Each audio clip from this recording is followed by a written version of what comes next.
What is up, everybody? We're back here at King Film Sports for the NFL 2024 Divisional Round picks, predictions, and betting locks here. But first, we have to recap a great wildcard round that we just had this past few days. So let's get into the recap here. First, for the game predictions, I went 4-2 here. Browns did lose to the Texans outright there, and then the Cowboys. What a disastrous choke job there to the Green Bay Packers, and they end up losing that one at home. We're down 27-0 infamously in the first half in that one. But I was able to get all of the other ones right, so went 4-2, and as you can see, that lock of the week, under 44 did hit in that Bucs-Eagles game. Looked a little hairy there for a while, but only 41 total points were scored. Eagles only had 9, just a horrible end to their season after starting 10-1 there. And so that brings our free lock of the week up to 15-4. If you haven't been following the channel recently, we were 14-4 in the regular season, just hit that one. Now we're up to 15-4, just an immaculate run for our free lock of the week. So you've got to be tailing that one. Let us know if you are in the comments down below. We've got another one cooked up this week.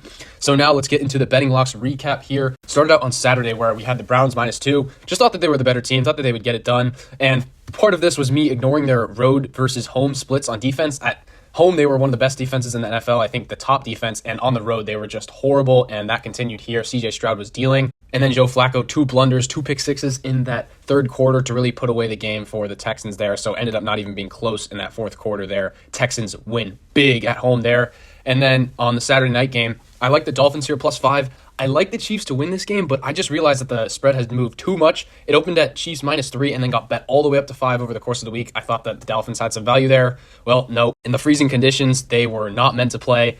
Tua and that offense only puts up 7 points. They cannot hang there, but that was good for the under 44 there as 26-7, so the under hit easily in that one. Then we get to the Sunday recap where we started out Cowboys -7 here. I just thought that this was inevitable, that the Cowboys would win this game at home. I know that they perennially choke in the playoffs. They have that narrative over the last quarter century, but I just thought no way it would happen this early in the playoffs for this team. I thought it would happen later on as they had been undefeated so far at home, blowing teams out of the water. And Jordan Love legacy game there in Dallas. Dak Prescott did not play well either. Cowboys defense was nowhere to be found, so the Cowboys lose, get blown out there. Then had the Lions -3 on the Sunday night game, and this one looked like it was going to hit for a long while in this game, but the Rams end up backdooring it with a couple field goals late to put it to a 1-point margin there, but ultimately the Rams were not able to prevail. The Lions still win there, so that one hurts. The Lions were not able to cover, just a 3-point spread in spite of winning, but we also had the under 52, which looked dead in the water for most of the game, but then hit late as this Lions offense just stalled, so in one respect that killed the spread, but it also kept the total alive there, so we hit the under 52.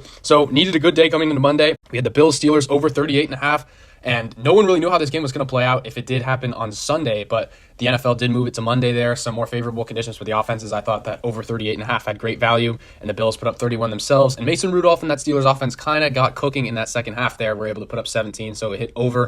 And then, as I mentioned, Bucs-Eagles under 44 that I gave out in last week's video. Free lock of the week hits as well, moves to 15-4 as I already mentioned. So with all that in mind, wildcard betting locks, we ended up just down 0.3 units there. We hope to be in the green this week, though. And then the game picks, 188 and 90, still hitting at a great 68% there. So without further ado, let's get into these divisional round predictions here. And we started out with a great game. Texans at the Ravens here. These two teams played in week 1, and it was a kind of grimy game, 25-9, CJ Stroud's first start in that one, and Texans only put up 9 points, although he had a decent day through the air. Lamar didn't look great in that one either. I expect much better quarterback play in this one come the playoffs, although I don't think it's going to look as easy for CJ Stroud as it did last week.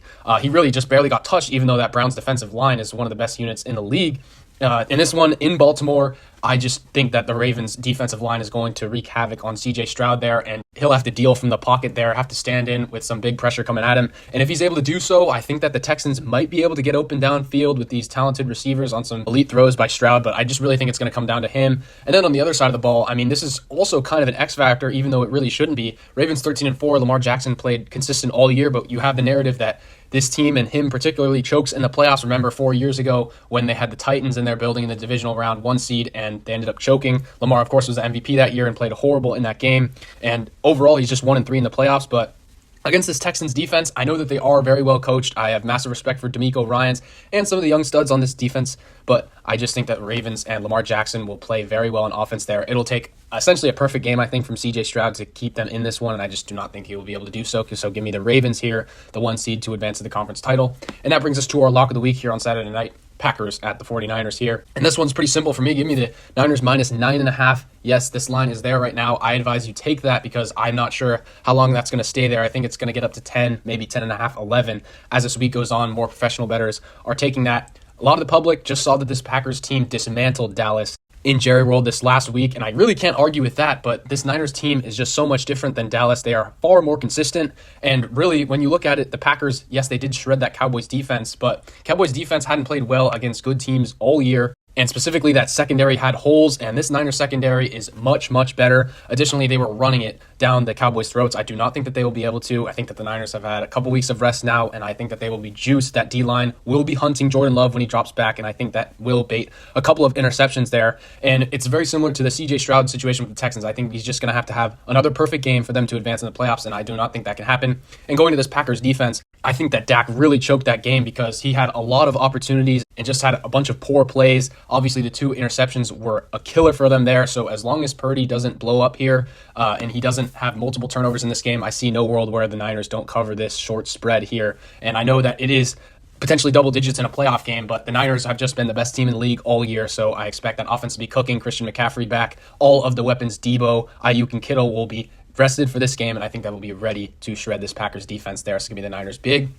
Then we get to the Sunday games. This one is one that I did not see coming here. Lions hosting the Buccaneers on Sunday afternoon. And in this one, I'm going to take the Lions, although I see a lot of variance in this game. I mean, there's a world where the Buccaneers could win this one in a shootout. There's also a world, I think, where this is a very ugly, low-scoring game, and the Lions are able to kind of blow them out. That's kind of what happened earlier this year when these two teams played. I think in Week 6, the Lions won 20-6 in Tampa Bay. I remember I had the over in that game, and in spite of this Lions defense not being that good, Baker was just able to get nothing going, but they have been playing much better football. Baker's looked much better in the second half of the year. When you're looking at this matchup, both of these pass defenses rank really bad, but they both have really good run defenses. So I think you're just going to see an air raid battle here, and I just trust that Jared Goff will be able to be more consistent in this Ford Field environment. Baker, yes, great win, but that was at home against a reeling Eagles team. I think they're going to go against something different here in Detroit on a short week. Give me the Lions to win it there.